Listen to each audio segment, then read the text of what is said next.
The next matter to come before the court is case 29695 in re SM. Mr. Lowry, CSB has waived, so it is your argument here on behalf of father. You'll have your full 15 minutes. I think you know not to use the names of the child or any children. We have read your brief and we are ready to begin when you are. Yeah, thank you, Your Honor. May it please court. Initially, I'd like to thank you. You gave me an extra couple weeks. I did something incredibly stupid, and I'm paying the price now, as you can probably see. But regardless, this case, obviously, I didn't handle this case at the trial court level. It's a juvenile court case involving a who was 14 years old at the time of the decision. I'm sorry, just a moment, please.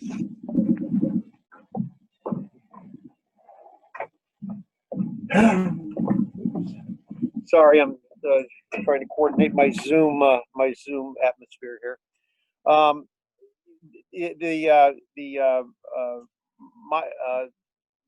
guess just real quick in terms of the past. The child's mother passed away when she was about 5 years old. Her sister, Miss Hatton, came forward apparently and obtained guardianship of the child, along with some other siblings of the decedent. Paternity had not been established for Dad. Dad was not really involved for a period of time. He was involved actively with the child before Mom passed away, but once Mom passed away, he was not involved with the child in a significant manner. I think the record reflects that part of that is the fact that he and Miss Hatton don't get along real well, and they butt heads, particularly with respect to the little girl. And notwithstanding that fact, during the period of time that she was with Miss Hatton, there were a series of very, very, very significant issues. Those are all reflected in my brief, and they're reflected in the record. She had multiple runways. There were multiple instances of domestic violence in Miss Hatton's home with Miss Hatton, as well as with the other siblings. There were some rather significant issues, and I'm surprised in reading the record I don't hear more about it, or the record doesn't go into depth. But there's some sex trafficking issues, there's some drug issues, but once again, multiple runaways during the period of time. Then what happened basically is that Miss Hatton placed her out of the house, basically kicked her out of the house when she was approximately 13 years old. As a consequence, CSB became involved. She went to Safe Landing. She was AWOL. She was AWOL from there. She went to foster care. Each time during that period of time, she looked for her dad, and she ended up with Dad, who ultimately did the right thing, contacted CSB, and did everything he had to. At some point in time, in approximately December of 2018, the child is placed with Dad. Both parties filed competing motions for legal custody, Miss Hatton as well as Dad. You can read the order with respect to the period of time from December to April. The child continued to experience some significant behavioral concerns. Of interest is the fact that each and every behavioral concern she had mimicked the same ones that she learned and had while in Miss Hatton's care. Notwithstanding, go ahead. I'm sorry. I could, before you go on with the description of what's been going on in this case, can you please address CSB's motion to dismiss the appeal as moot because the child is no longer with the aunt? Is that situation changed? Can you address whether or not this case is even moot at this point? I was with the aunt. The child is not with the aunt. The child, I sort of intentionally didn't look at the record moving forward, but I understand that the child had some issues that were substantially similar to those that resulted in her being taken. And I understand that the child was indeed removed or taken from Miss Hatton's care, custody, and control. I don't know what the status is at this point with respect to where she is, but I do know that I don't believe that would render it moot, notwithstanding that fact, because it's still an order. The order still stands. There's no order, to the best of my knowledge, that either rescinds, retracts, or modifies the order of legal custody. But I do believe and understand that she was taken from Miss Hatton for these same behaviors that had been exhibited in the past. But once again, I don't think that renders the case moot. Thank you.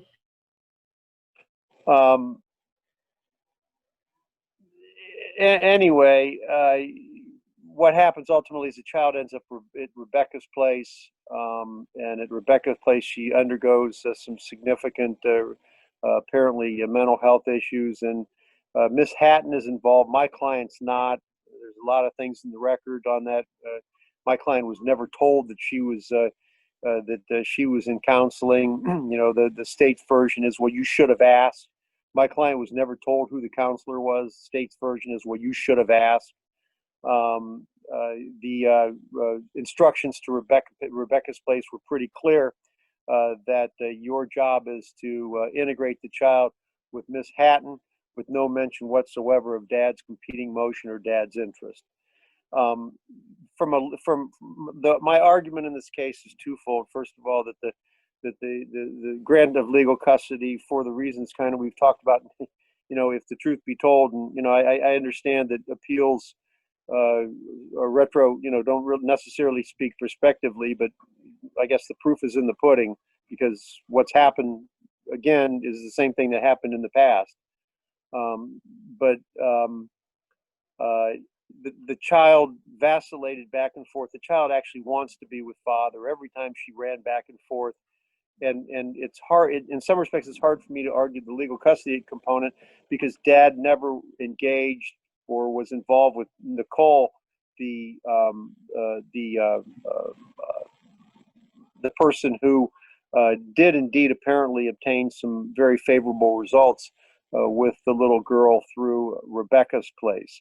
Notwithstanding that fact, you know, he did, and I'm aware that, you know, case plan compliance isn't the do all to end all, but he substantially complied with the case plan components. He indicated that he would indeed engage Nicole and continue with counseling. But once again, it's somewhat difficult to argue the legal custody component, because it never was involved in that component of these people. Or did you look okay in that component of counseling? My principal thing that I guess, and I do believe that the grant of legal custody to Miss Hatton was not supported, and I think that it would have been better off, quite frankly, granting legal custody to Dad with an order that he continue to engage the entity that Rebecca's place indicated would be involved subsequently to her leaving the case. But the main thing that I guess I'd like to address here today, I think that's perhaps more relevant, perhaps right now, based upon what the posture of the case is paragraph 6 of the court's order. The court granted father weekly visitation to be supervised in the community by Miss Hatton or other individual approved. The main argument is that order effectively doesn't give Dad any visitation. First of all, weekly visitation, and if you go back and you take a look at what Miss Hatton says she will or won't do in terms of visitation, well, let me back up for a second. First of all, the issue of supervised visitation. There was no basis for an order of supervised visitation.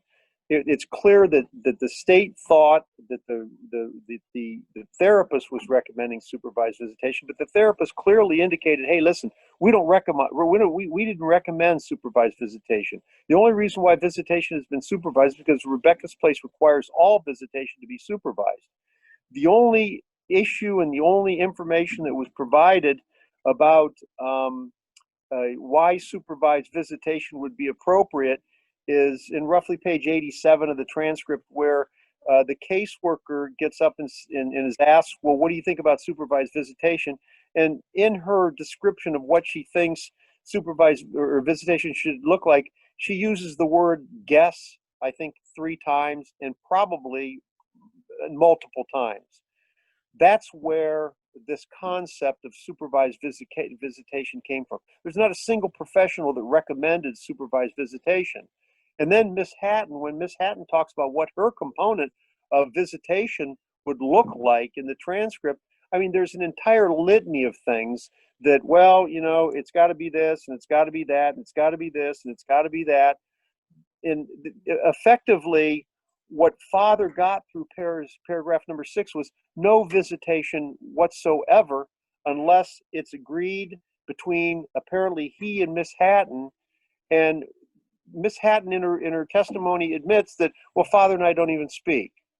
So what I'm faced with here is a father who is now in a catch-22. He's out in the cold.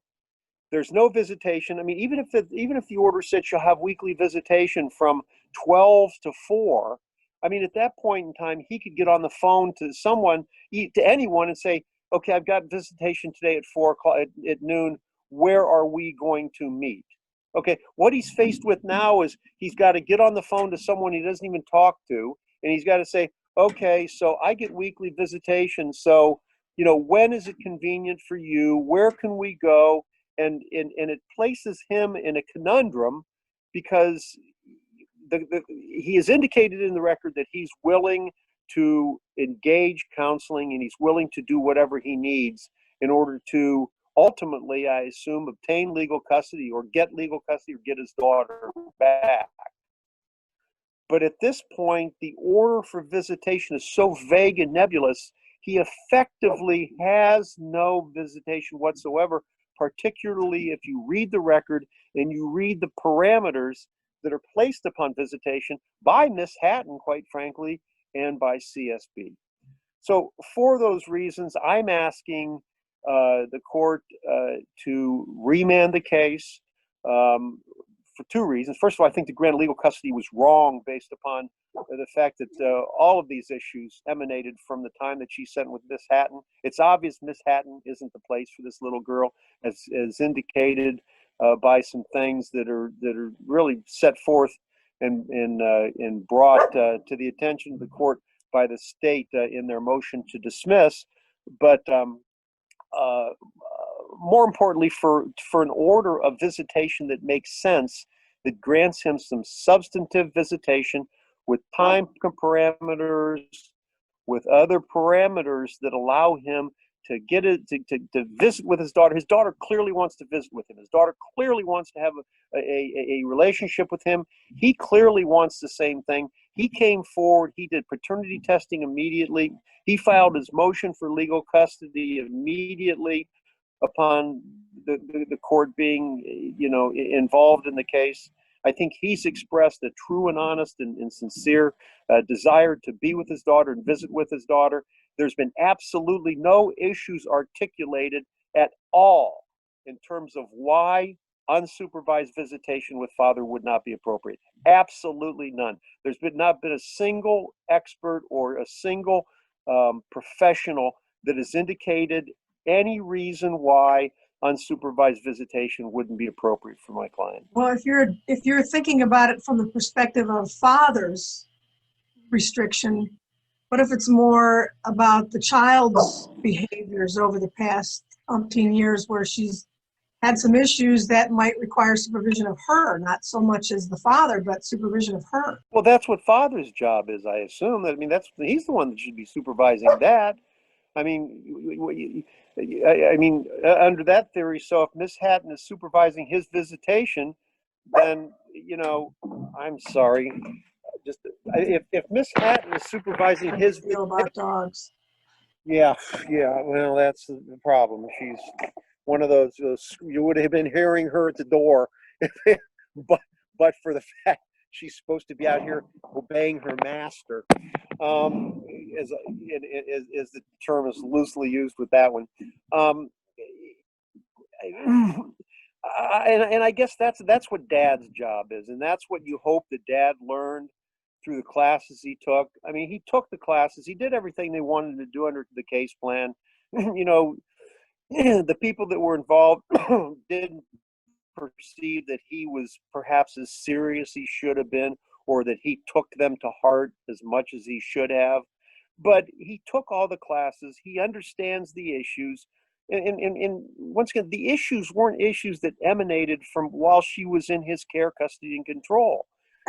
They all. And I guess that's why I'm asking the question, because if he hasn't experienced the types of situations this child has experienced, pretty severe from the way the briefs read, then he doesn't have practical day-to-day experience with the extent of this child's issues. So he may have book knowledge or class knowledge, but does he have real life experience with what this? Well, and then I think that's what paragraph number 7 of the court's order addresses, where they indicate that he shall engage in counseling, you know, to understand and perceive what those issues are. I mean, this child's old enough to report, certainly. She's old enough to go home and say to Miss Hatton, if the relationship is that great between them, as one would suggest from reading all the glowing reports that apparently were not necessarily, you know, the case at the time the hearing was concluded. But I assume that that's one of the things that she would either self-report or that she would report to Nicole, the therapist, in these sessions with dad. So I guess when you take into consideration paragraph number 7 and the component and the constraints placed upon dad, or, you know, in order to, you know, to facilitate his re-engagement with his daughter, I think that, you know, supervised visits for this father, just they're just, she's 14 years old. There's nothing wrong in my, and I guess I speak as a father perhaps too often, but for him to take this little girl to the mall for 2 hours on a Saturday unsupervised, I don't get. I just don't get it. Why Miss Hatton has to be trailing behind them while they're at the mall for 2 hours. There could have been. There's absolutely no reason why the court could not have given him an unsupervised order for, you know, a springing order, or something that, you know, father's visitation shall be on an unsupervised visitation from Saturday from 10 to 12. That way he doesn't have to deal with all the nuances and twists and turns. And if you read, you know, Miss Hatton's testimony about what she would expect from having to do supervised visitation, she basically says she doesn't want to do it if you read her testimony. Well, if I really have to.